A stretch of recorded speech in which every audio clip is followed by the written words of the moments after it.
إلا بالله العلي العظيم بسم الله الرحمن الرحيم الحمد لله رب العالمين وهو القادر المؤمن المهيمن العزيز الجبار الخالق البارئ المصور الحمد لله الذي هدانا لهذا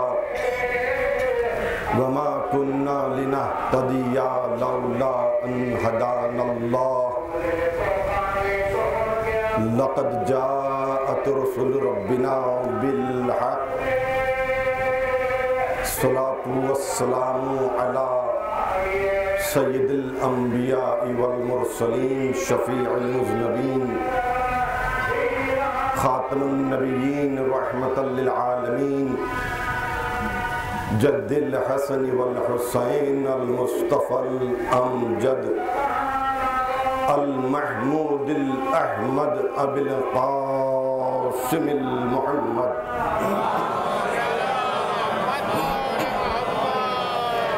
الصلاة والسلام على وآله الطيبين الطاهرين المعصومين المظلومين ولعنة الله على أعدائهم أجمعين من يومنا هذا إلى يوم الدين صلوات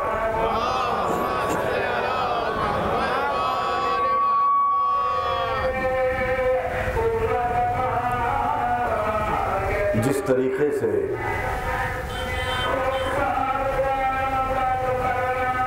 گیارہ مہینوں کے روزے رمضان مبارک کے روزوں کا بدل نہیں ہو سکتے،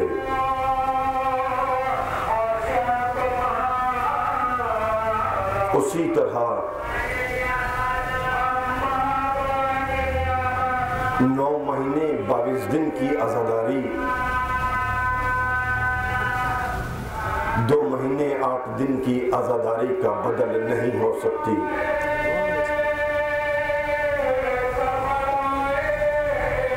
یہ وہ قوم ہے جس کے وجود سے پہلے پیغمبر اسلام نے اس قوم کی آنے کی خبر دی تھی،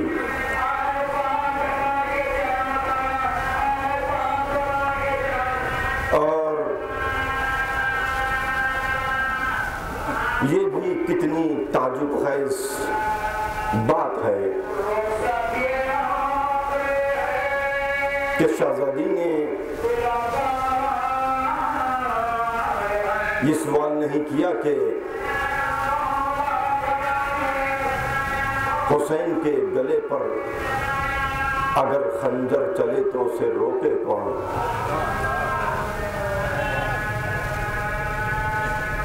شہزادی نے سوال نہیں کیا کہ اگر پتھر اور تیر برسائیں تو اسے روکے کون؟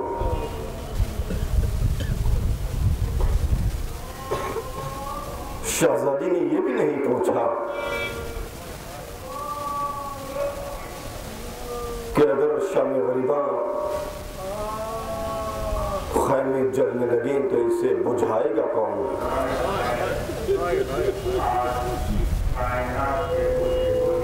مگر یہ ضرور پوچھا کہ جب یہ سب کچھ ہو جائے گا تو اس قوم پر روئے گا کون؟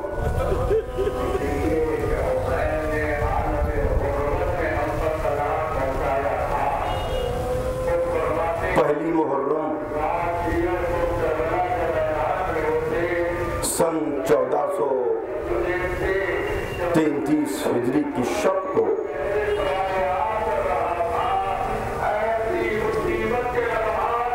محرم کا چاند دیکھ کر ہم نے اپنے گھروں کو عزاخانوں میں بدل دیا تھا، اور اس کے بعد ہم نے مڑ کر نہیں دیکھا۔ مسلسل 2 مہینے 8 دن ہمارا مشغلہ ہماری ہماری مصروفیت، ہماری پریارٹی یا مجلس تھی یا انتظام مجلس،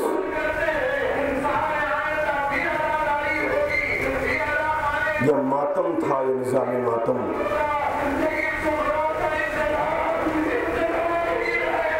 اگر ہم نے 2 مہینے 8 دن زندگی گزاری تو ہمارا سونا اور جاگنا، ہمارا کھانا اور پینا، ہماری روزانہ کی مصروفیت وہ مطابق مجلس حسین تھی۔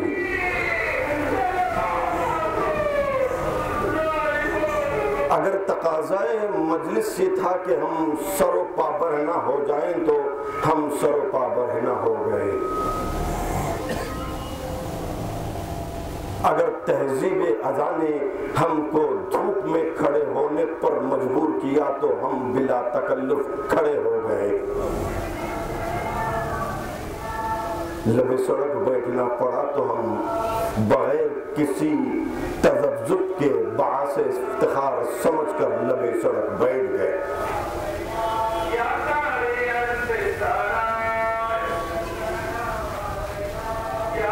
عزاداری امام حسین ہماری قوم کا سب سے بڑا اور سب سے عظیم سرنامہ ہے۔ عزاداری امام حسین ہمارا اثاثہ ہے۔ گنہگار تو ہر قوم میں پائے جاتے ہیں،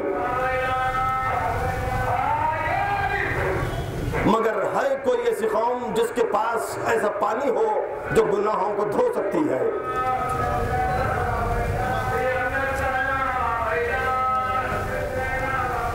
نوجوان سوال کرتا ہے کہ گنہگار جنت میں نہیں جا سکتا،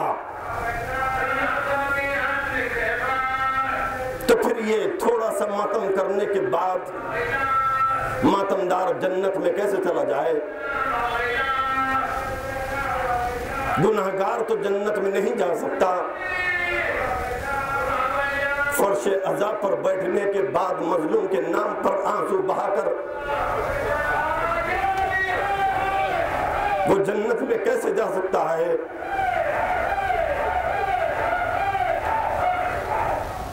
دعویٰ ہمیشہ مدعی کی ذات پر منحصر ہوتا ہے کہ وہ کتنی مضبوط ہے۔ گنہگار جنت میں نہیں جا سکتا، جیسے آفتاب مشرق سے نہیں نکل سکتا۔ گنہگار جنت میں نہیں جا سکتا، جیسے کوئی قالین ہوا میں نہیں اڑ سکتا۔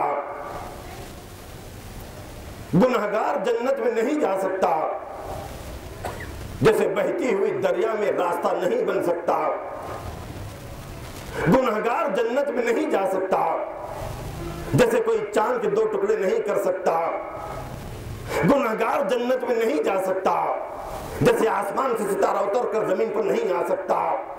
تو سنو نوجوانوں، قالین ہوا میں اڑ سکتا ہے اگر اڑانے والا سلیمان ہو۔ دریا میں راستہ بن سکتا ہے اگر چلنے والا موسیٰ ہو۔ چاند 2 ٹکڑے ہو سکتا ہے اگر کرنے والا مصطفیٰ ہو۔ آفتاب مشرق سے نکل سکتا ہے اگر نکالنے والا علی ہو۔ گناہگار جنت میں جا سکتا ہے اگر لے جانے والا حسین ہو۔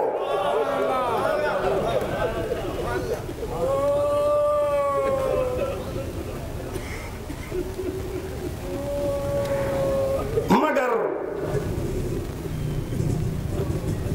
دین کے دشمن سے کبھی غافل نہ ہونا۔ دین کے 2 دشمن ہیں،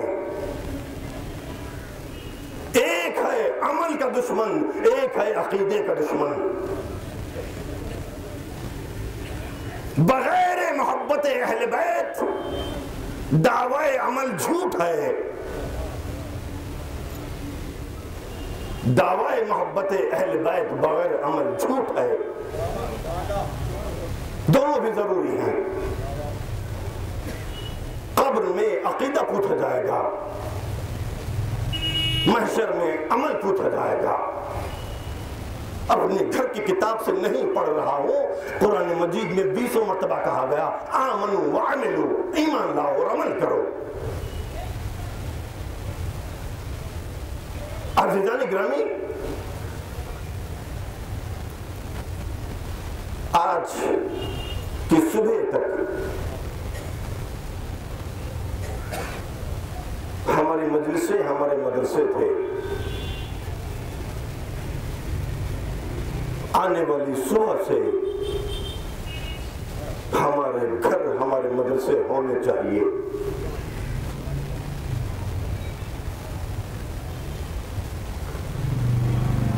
اگر 2 مہینے 8 دن عزاداری کرنے کے بعد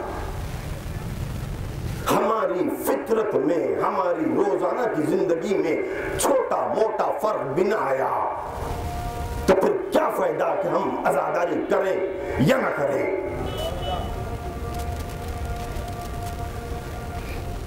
اس نے حسینیت سے کچھ نہیں سیکھا، جس کو شمر کا خنجر تو یاد رہا، حسین کا سجدہ بھول گیا۔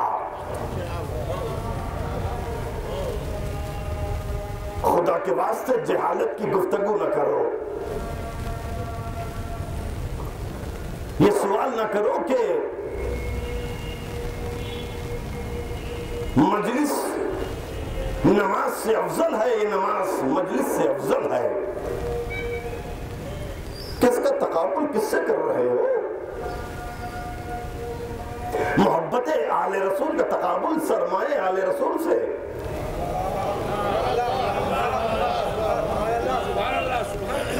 بنیادی طور پر دونوں میں کوئی فرق نہیں ہے، اور اگر کوئی فرق پیدا کرنے کی کوشش کرتا ہے تو وہ شیطان کی کارستانی ہے، اس لیے کہ مجلس ہے مکتب حسین، مسجد ہے مقصد حسین، یہاں ذہن بنایا جاتا ہے، وہاں ذہن جھکایا جاتا ہے۔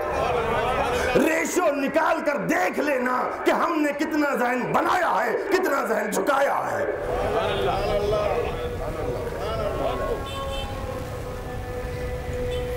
صفین کی جنگ میں شام کے حاکم نے عمر عاص سے سوال کیا تھا کہ علی کی ذوالفقار کا توڑ بتاؤ۔ میرے پاس اتنا وقت نہیں ہے کہ میں آپ کو پہلے سمجھاؤں کہ عمر عاص کس کھیت کی مولی کا نام ہے۔ پوچھنے والا حاکم شام ہے، زمانے کے مکار ترین انسان کا نام ہے عمر عاص، اور مشورہ کرتا ہے کہ مجھے علی کی ذوالفقار کا توڑ بتاؤ۔ اس نے جواب دیا علی کی ذوالفقار کا توڑ ہے جہالت۔ جواب کو سن کر اس نے اپنی قوم کو اس حد تک جہالت میں ڈبویا کہ اس کی قوم بدھ کے دن جمعے کی نماز پڑھنے کے لیے تیار ہو گئی، کسی کو کوئی شکایت نہیں تھی۔ عزیزان گرامی، اطاعت کا لیول دیکھیے، دشمن علی بدھ کے دن جمعے کی نماز پڑھنے کو تیار ہے، علی کا دوست جمعے کی نماز جمعے کے دن پڑھنے کو ابھی تیار نہیں ہے۔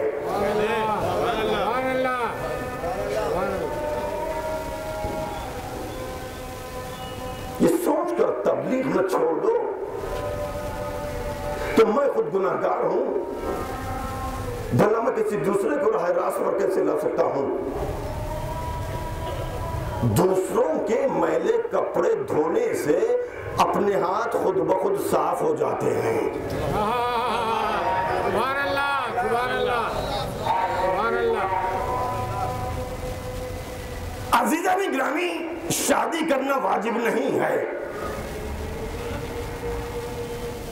شادی اگر ہو جائے تو بچے پیدا کرنا واجب نہیں ہے، لیکن اگر بچہ ہو جائے تو تربیت کرنا واجب ہے۔ سبحان اللہ۔ اور بچے کی فطرت یہ ہے کہ وہ سننا کم پسند کرتا ہے، دیکھنا زیادہ پسند کرتا ہے۔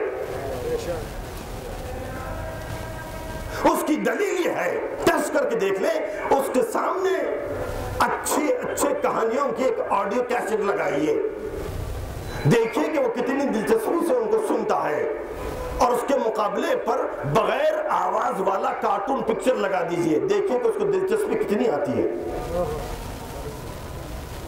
ہمارے ہر گھر میں ہر کتاب سے پہلے دو بولتی ہوئی کتابیں ہیں، اس کا نام ہے ماں اور باپ۔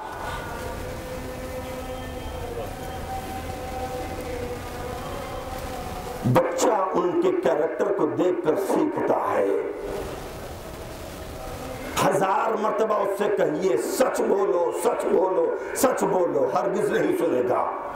ایک مرتبہ اگر آپ کے دروازے پر دستک ہو جائے اور آپ اپنے بیٹے سے کہہ دیں کہ جاؤ بیٹا کہہ دو کہ ابو گھر پر نہیں ہے، تو یہ ایک سبق پوری زندگی جھوٹ بولنے کے لیے کافی ہے۔ سبحان اللہ۔ اگر آپ چاہتے ہیں کہ ہمارے بچے سچ بولیں تو ان کے سامنے سچ بولیں۔ معاشرے کو ٹھیک کرنا چاہتے ہو تو پہلے اپنے گھر کو ٹھیک کرو، اپنے گھر کو ٹھیک کرنا چاہتے ہو تو پہلے اپنے آپ کو ٹھیک کرو۔ معلم اول ذاکر نہیں ہے، معلم اول مسجد کا خطیب بھی نہیں ہے، معلم اول وہ ماں ہے جس کی گود فقط مادر آغوش نہیں ہے بلکہ کردار سازی کا جامعہ ہے، جہاں سے وہ اپنے بچے کو چاہے تو حر بنائے یا حرملہ بنائے۔ سبحان اللہ سبحان اللہ سبحان اللہ۔ اسی لیے کہا کہ بچے کی تعلیم سے پہلے ماں کو پڑھاؤ۔ ماں اگر جاہل رہ گئی تو جہالت انفیکشن کر کے نہ صرف اس کے بچے کو جاہل رکھے گی بلکہ آنے والی پوری نسل جاہل ہو جائے گی، جس کی ذمہ داری اس ماں پر عائد ہوگی۔ اسی لیے کہا طلب العلم فریضۃ علی کل مسلم و مسلمہ، علم کا حاصل کرنا ہر مسلمان مرد اور عورت پر فرض ہے۔ عزیزان گرامی، علم کے حاصل کرنے کو فرض بتا کر قدرت نے واضح کر دیا کہ نماز پڑھنا فرض ہے، نہ پڑھوں تو گنہگار، اگر پڑھنے سے انکار کر دوں تو کافر، روزہ رکھنا فرض ہے، نہ رکھوں تو گنہگار، رکھنے سے انکار کر دوں تو کافر، حج کا کرنا فرض ہے، نہ کروں تو گنہگار، کرنے سے انکار کر دوں تو کافر، زکوٰۃ کا دینا فرض ہے، نہ دوں تو گنہگار، دینے سے انکار کر دوں تو کافر۔ علم کا حاصل کرنا فرض ہے، نہ حاصل کروں تو گنہگار، اگر حاصل کرنے سے انکار کر دوں تو کافر۔ کیا بات ہے۔ اتنی ساری مجلسیں ہوتی ہیں، 2 مہینے 8 دن، کبھی نہ کبھی کہیں نہ کہیں ہماری مجلس کا موضوع یہ تو ہونا چاہیے کہ آخر ہماری تنزلی کے اسباب کیا ہیں، وہ کیا چیز ہے جس نے ہم کو پیچھے ڈھکیل دیا، وہ کون سی چیز ہے جو دوسروں کو آگے بڑھا رہی ہے، وہ کون سی چیز ہے جو ہم کو پیچھے کر رہی ہے۔ دنیا کھا رہی ہے، ہم بھوکے کیوں ہیں؟ دنیا کر رہی ہے، ہم ناکارہ کیوں ہیں؟ دنیا پڑھ رہی ہے، ہم جاہل کیوں ہیں؟ دنیا اپنے قرصرے زرعی سے مطمئن نہیں، ہم اپنی 200 سالہ پرانی عمارتوں سے مطمئن کیوں ہیں؟ اگر ایسا سوال کسی قوم کے ذہن میں نہیں آتا ہے تو نہیں آنا چاہیے، اس لیے کہ حیات وہیں ہوتی ہے جہاں رطوبت ہوتی ہے، ریگستانوں میں سبزہ نہیں ہوتا۔ عزیزان گرامی، اللہ کا شکر ہے کہ اس نے ہم کو ایک ایسے در سے وابستہ کیا جہاں سے مسلسل آواز پر آواز آ رہی ہے، سلونی سلونی سلونی، پوچھو پوچھو پوچھو، جو چاہے پوچھو۔ پوچھو، غسل کرنے کا طریقہ، نجاست و طہارت کے احکام، حلال و حرام کے طریقے کہ نہیں، جو چاہے پوچھو۔ اس کا مطلب کیا؟ مولانا جب کہا کہ مجھ سے جو چاہے پوچھو تو اس کا مطلب یہ ہے کہ فقط علوم دین پوچھو، علوم دنیا نہ پوچھو۔ فقہ کے مسائل تو پوچھ سکتے ہو، سائنس نہ پوچھو، کیمسٹری نہ پوچھو، فزکس نہ پوچھو، میتھمیٹکس نہ پوچھو۔ کہا نہیں، جو چاہے پوچھو، physics, chemistry, mathematics, information technology, real estate, share market, ہمارے مولا سے جو چاہے پوچھو۔ کائنات میں کوئی علم ایسا نہیں ہے جو علی نہ جانتا ہو۔ اے علی کے چاہنے والوں، اگر اس بات پر یقین رکھتے ہو کہ کائنات میں کوئی علم ایسا نہیں ہے جو علی نہ جانتا ہو، تو تم پر واجب ہوتا ہے تم بھی وہ پڑھو جو علی جانتا ہے۔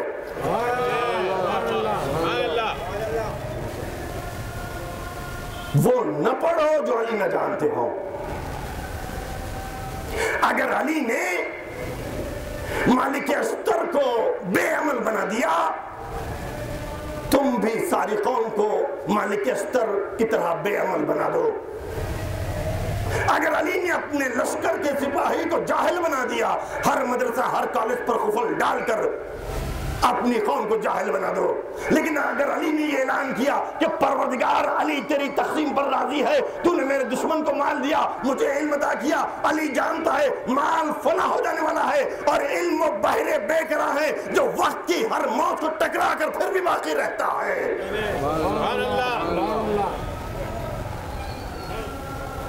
کیوں کہا قرآن نے سیرو فی الارض؟ اسلام نے یہ حکم کیوں دیا؟ اپنے اپنے گھروں سے، اپنے اپنے علاقوں سے باہر نکلو تاکہ تم دیکھ سکو کہ دنیا کیا کر رہی ہے۔ وطن کی آب و ہوا آدمیوں کو سستیوں کا شکار بنا دیتی ہے۔ تم بھی بھوکے، ہم بھی بھوکے، تم بھی یہیں رہو، ہم بھی یہیں رہتے ہیں۔ اس کے بعد کہا فَيَنْظُرُونَ إِلَى السَّمَاءِ، جب تم زمین کو طے کر لو تو آسمان کی طرف دیکھو، کتنا بلند آسمان ہم نے کیسے بنایا ہے۔ اسلام ترغیب دے رہا ہے کہ آؤ دیکھو، باہر نکلو، کیا ہو رہا ہے، ہم نے کیا کیا۔ رنگین شبستانوں میں اتنے زبردست پہرے تھے کہ کوئی بھی آواز ہمارے کانوں تک پہنچنے کے لیے ممکن نہیں تھا۔ وہ قوم جس نے کائنات میں شعور کی بھیک تقسیم کی تھی، آج وہ اپنا پیٹ بھرنے کے لیے دوسروں کی خیرات پر زندگی گزارنے کے لیے بیٹھی ہوئی ہے۔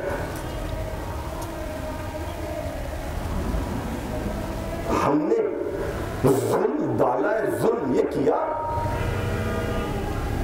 کہ علم کے بٹوارے کیے۔ جو قابل سمجھے گئے، ذہین سمجھے گئے، انٹیلیجنٹ سمجھے گئے، ان سے کہا جاؤ امریکہ، جاؤ لندن، یورپ میں پڑھو، آسٹریلیا جاؤ۔ اور جن کے پاس ریسورسز نہیں تھے ان سے کہا بنو مولوی، کرو دین کی بات۔ جو آسٹریلیا، امریکہ اور یورپ گئے، ان کے حصے میں آیا میک ڈونلڈ کا ڈبل برگر، بھنا ہوا گوشت، تلا ہوا چکن۔ جو علم دین حاصل کرنے کے لیے گئے، ان کے حصے میں آئی ارہر کی دال۔ جو یورپ، امریکہ اور آسٹریلیا گئے، ان کے حصے میں آیا لیوائی جینز، پولو شرٹ، نائکی کا جوتا۔ اور جو آخرت کے علوم کے ذمہ دار تھے، ان کے حصے میں آیا مرحومین کے نام پر ایصال ثواب کے کپڑے۔ ظلم بالائے ظلم یہ تھا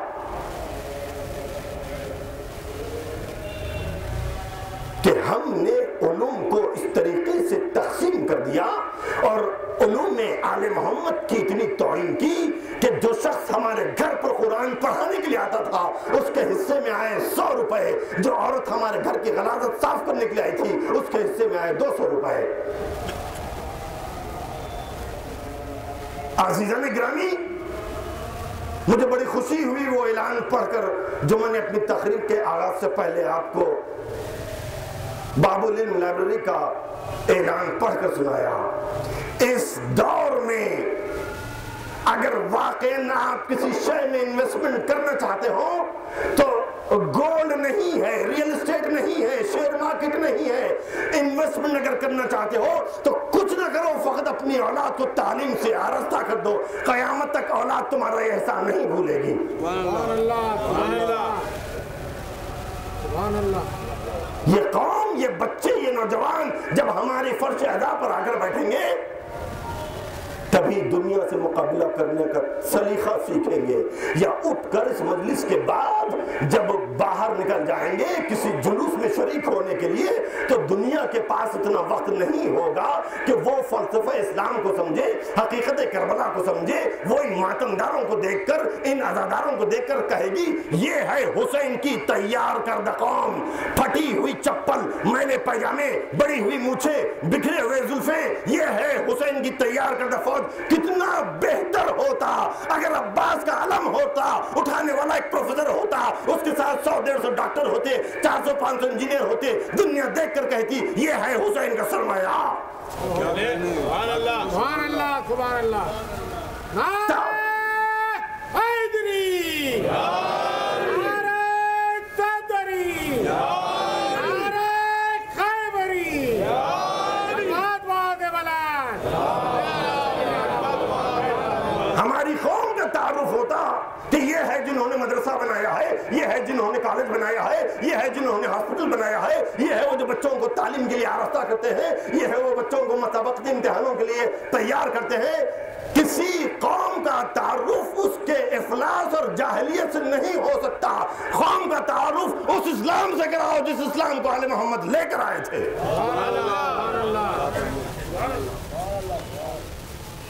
عزیزان گرامی، اس کے لیے ضروری ہے کہ اپنے نرم اور نازک ماحول سے، بستروں سے نکل کر باہر آئیں۔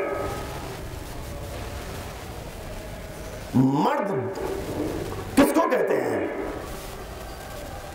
وہ شخص جو اپنی اولاد کے لیے رزق حلال کمانے کے واسطے اپنے گھر سے باہر نکلتا ہے، اسی کو مرد کہا جاتا ہے۔ مولا نے یہی کہا تھا نا، کھلاؤ تاکہ حاکمانہ ذہنیت پیدا ہو، نہ کھلاؤ کہیں غلامانہ ذہنیت نہ پیدا ہو جائے۔ لوگ آئے تھے مولا کے پاس، کہ یا علی ہماری مسجد ہے، محلے میں چل کر دیکھیے۔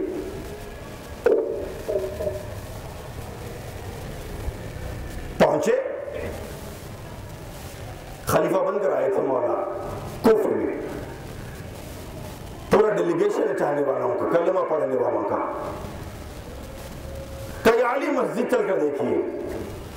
پہنچے، دروازے کو دیکھا، میناروں کو دیکھا، محرابوں کو دیکھا، کمانوں کو دیکھا، مسجد کے گوشوں میں عبادت گزار بندوں کو دیکھا، مصلیوں کو دیکھا، نمازیوں کو دیکھا، اللہ اکبر، یا اللہ، یا رحمان، یا غفور کی آوازوں کو سنا۔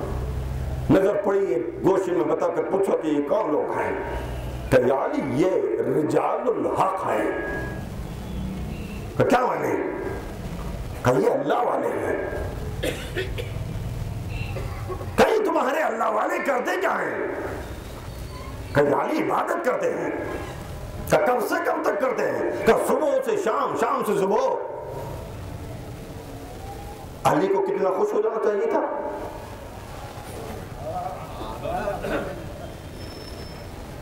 تو علی نے پوچھا کہ یہ تمہارے اللہ والے کھاتے کیا ہیں؟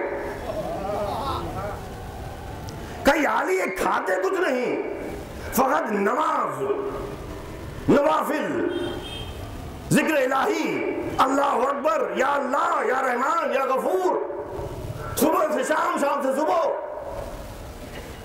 ہاں یہ ہو سکتا ہے کہ جب اہل محلہ رحم کھاتے ہیں تو ان کو کچھ دے جاتے ہیں۔ تو علی نے پوچھا کہ اگر کبھی اہل محلہ کو رحم نہ آئے؟ کوئی بات نہیں، پھر بھی یہ نمازوں پر نمازیں پڑھتے ہیں، سجدوں پر سجدے کرتے ہیں، ذکر الہی میں مصروف رہتے ہیں، کیونکہ ان کو کھانے کی کوئی فکر نہیں ہے۔ جواب سنا تو چہرے علی پر اتنا غیظ اور غصہ طاری ہوا کہ مذہب کو دیکھنے کے بعد بھی شاید اتنا غصہ طاری نہیں ہوا۔ علی نے کہا کہ تمہارے کوفے کی مسجد میں نماز پڑھنے والے کوفے کے بازار کے کتوں سے بدتر ہیں، کہ جو بازار میں پڑے رہتے ہیں، اگر کوئی روٹی کھلاتا ہے تو کھا لیتے ہیں، ورنہ ایسے ہی پڑے رہتے ہیں۔ ان سے کہو کہ مسجد سے باہر نکلے، ہاتھوں میں کدال لے، خبردار اگر ایک سجدہ بھی ٹپکتے ہوئے پیشانی کے قطروں کے ساتھ بارگاہ معبود میں کر دو گے تو اس کا وزن 70 سال کی عبادتوں سے وزنی ہوگا۔ سبحان اللہ، سبحان اللہ۔ نعرہ حیدری، نعرہ سلوات، اللہم صل علی محمد۔ عزیزان گرامی، علی کو فقط محراب میں نہ دیکھو، علی کو فقط مسجد میں نہ دیکھو، علی کو فقط منبر پر نہ دیکھو، علی کو فقط میدان میں نہ دیکھو، علی کو یہودی کے باغ میں مزدوری کرتے ہوئے دیکھو۔ ہم نے ہاتھوں کو جوڑ کر پوچھا، یا علی، کوئی اور جگہ نہیں ملی تھی کام کرنے کے لیے یہودی کے باغ میں، اسلام کا دشمن نمبر 1؟ علی نے کہا، مجھ سے کیا پوچھتے ہو، یہودی سے پوچھ لو کہ اس نے مجھے کام کیوں دیا۔ ہم نے ہاتھوں کو جوڑ کر پوچھا، بھائی یہودی، علی تیرا پہلا دشمن، علی نے تیرے مذہب کو مارا، علی کی وجہ سے تیرے انتر میں، جسم اور سر میں انتر ہوا، علی نے تیرے قلعوں کو کھیڑا، علی تیرا سب سے بڑا دشمن، تم نے علی کو کام کیوں دیا؟ کوئی اور نہیں ملا تجھے کام کروانے کے لیے؟ اس نے جواب دیا، ہم ہے تو علی کے دشمن، علی ہے تو ہمارا دشمن نمبر 1، مگر بزنس اپنی جگہ پر، دشمنی اپنی جگہ پر۔ ہم نے جتنا ایماندار اور محنتی علی کو پایا، علی سے بڑھ کر نہ کسی اور میں ایمانداری نظر آئی، نہ علی سے بڑھ کر ہم کو کسی میں محنت نظر آئی۔ محنت اور ایمانداری وہ سکہ رائج الوقت ہے جو ہر عقیدے کے بازار میں چلتا ہے۔ سبحان اللہ، سبحان اللہ، سبحان اللہ، سبحان اللہ۔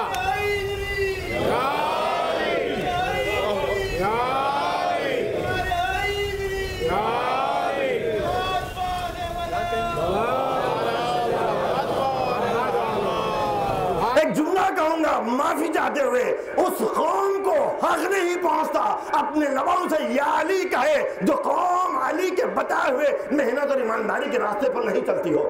سبحان اللہ، سبحان اللہ۔ عزیزان گرامی، صلوات محمد۔ نعرہ حیدری، نعرہ صدری، نعرہ خیبری، آباد واد بلند۔ عبادت فقط وہ نہیں ہے جو مسجد کے گوشوں میں بیٹھ کر کی جاتی ہے، رضائے معبود کے سامنے سر کو جھکا دینا عبادت ہے۔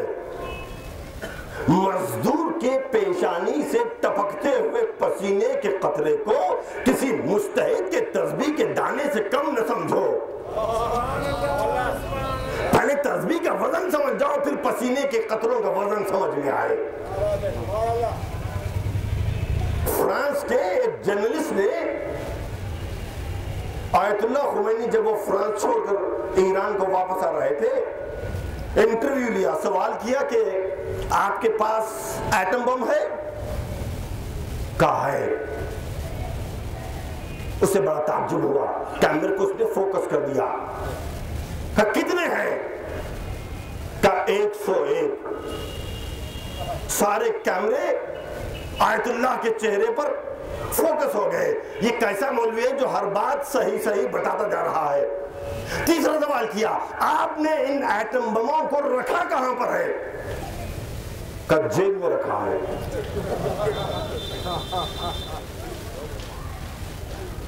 کچھ مذاق سمجھے، کچھ سہن کر پیچھے ہٹ گئے۔ جو سہن کر پیچھے ہٹ گئے انہوں نے کہا کہ آپ دکھا سکتے ہیں کہ آپ کے جیب میں 101 ایٹم بم کیسے ہے؟ تسبیح فاطمہ نکال کر پیش کریں۔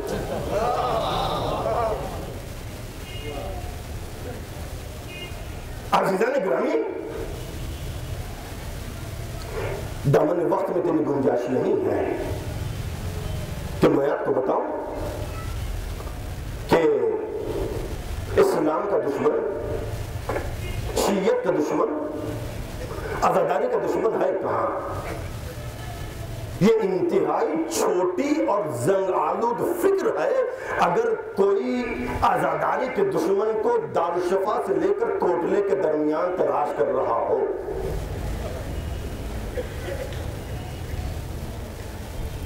وہ معمولی کھلاڑی ہوتا جو رات کو پانسا پھینک کر صبح کو نتیجے کا انتظار کرتا ہے۔ شاطر کھلاڑی پانسا پھینک کر 100 سال تک انتظار کرتا ہے نتیجے کا۔ انگریزوں کو ہندوستان پر قبضہ کرنا تھا۔ فرنگیوں کا مقابلہ دکن میں حیدر علی اور ٹیپو سے تھا، بنگال میں سراج الدولہ سے تھا، اودھ میں آصف الدولہ سے تھا۔ چھوٹی چھوٹی ریاستوں میں یہ وہ قوم تھی اس وقت جن کی ایمانداری ایک مخصوص سرمایہ سمجھی جاتی تھی۔ دشمنوں نے تفرقہ ڈال کر اس رشتے کو توڑا ہے۔ حکومتوں کو ضرورت پڑتی تھی تو اسی قوم کے علماء کے دروازے کھٹکھٹائے جاتے تھے۔ آج ہمارے دروازے جلے ہوئے نہیں ہیں، ہماری فکریں جلی ہوئی ہیں۔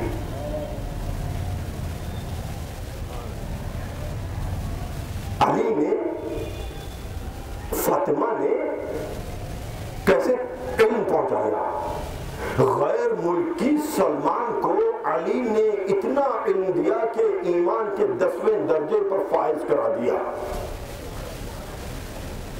غیر ملکی فضا کو فاطمہ نے گھر میں بٹھا کر اتنا علم عطا کیا کہ مجھے نہیں معلوم کہ سلمان اور فضا میں کتنا فرق ہے، لیکن دونوں کا سرمایہ دکھ کر آیا۔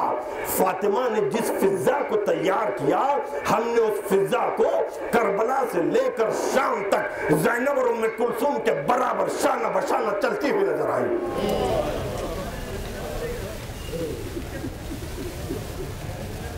نوجوانوں سے گزارش ہے، وہ پڑھو جو علی نے پڑھا، علی کے خطبوں کو پڑھو۔ علی کے خطبوں میں فضائل بھی ہے، مسائل بھی ہے، قوم کو زندہ کرنے کی تحریکیں بھی ہے۔ منمانی تقریریں ہم نے ابھی تک بہت کر لی۔ خدا کے واسطے اگر اللہ نے تم کو جتنا بھی علم دیا ہے، یہ علم ان بچوں تک پہنچاؤ جن کے پاس علم کو حاصل کرنے کے ذرائع نہیں ہے۔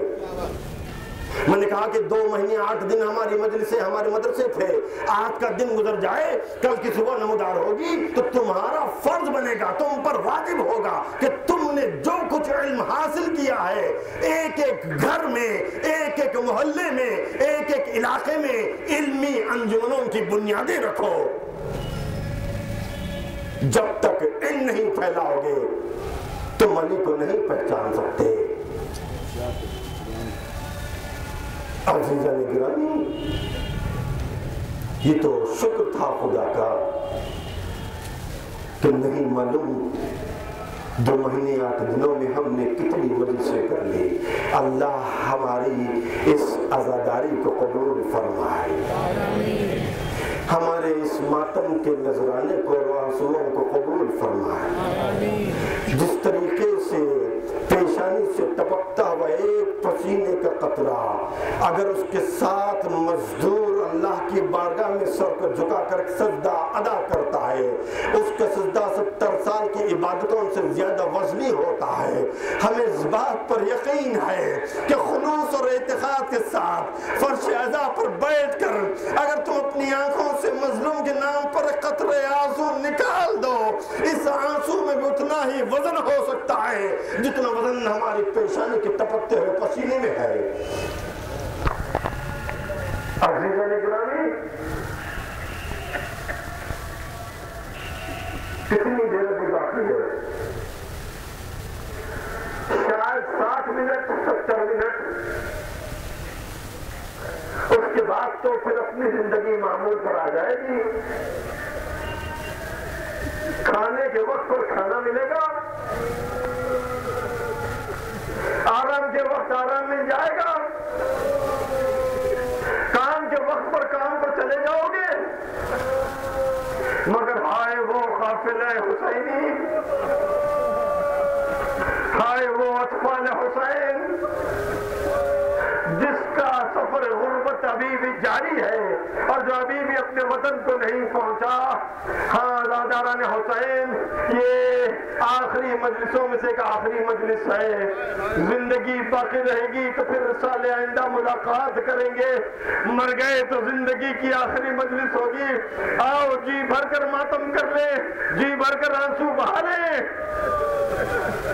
ہم یہ بھی نہیں کہہ سکتے اور نہیں کہنا چاہیے کہ شہزادی ہم نے بڑی کوشش کی مگر حق ادا نہیں ہوا۔ اور تم نے حق ادا کرنے کے لیے کیا اتنا ہی کیا نا کہ کچھ ٹھنڈے پانی کی سبیلیں لگائی، کچھ کھانا کھلا لیا نا۔ اگر فاطمہ پلٹ کر کہے کہ ٹھنڈا پانی تو نے لگایا، تم نے ہی ٹھنڈا پانی پی لیا، میری سکینہ تو پھر بھی پیاسی رہی، تم نے نظر دلوائی، تم نے کھانا کھلایا، تم نے تمہارا تقسیم کیا، تم شکم سیر ہو کر چلے گئے، میری زینب پھر بھی بھوکی رہی۔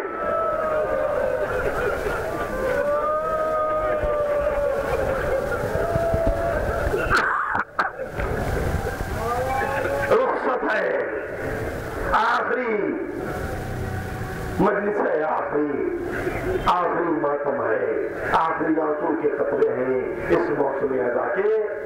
ذکر اسی عنوان سے ہوتا ہے نا کہ حسین بھی رخصت ہونے کے لیے خیمے میں آئے تھے۔ کیسے آئے تھے؟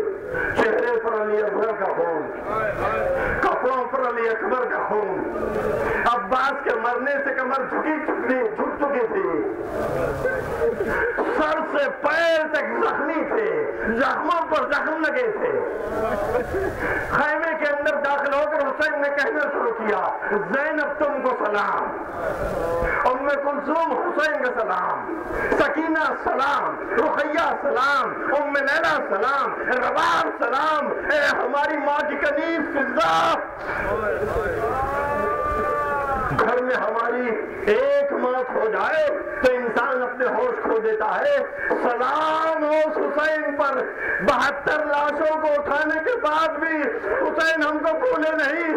سید سجاد کے سرانے پہنچ کر کہتے ہیں، بیٹا سید سجاد وطن لوٹ کر جانا، میرے شیعوں کو، میرے دوستوں کو میرا سلام کہنا۔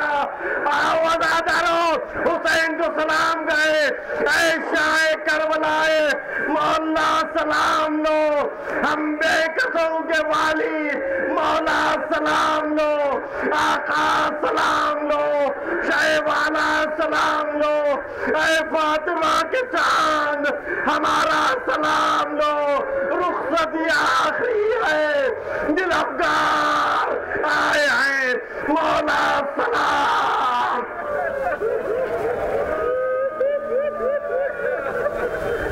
مولا سلام لو، یہ عزادار آئے ہیں۔ ملائی کی شکایت ابھی بھی باقی ہے، جی بھر کے رو سکے نا، گردش نصیب کی مجلس آخری ہے، حسین غریب کی سلام پہنچایا۔ اس کے بعد سید سجاد نے پلٹ کر سوال کیا کہ بابا آپ کے اور دشمن کے درمیان کیا ٹھہری؟ کہا فرزند یہ سمجھو کہ اب مردوں میں تم اور میں باقی ہیں۔ جواب کو سن کر سید سجاد نے اپنی پوری قوت کو اتجا کیا، کونیوں پر زور دیا، اٹھنے کی کوشش کی، سید سجاد نہیں اٹھ سکے۔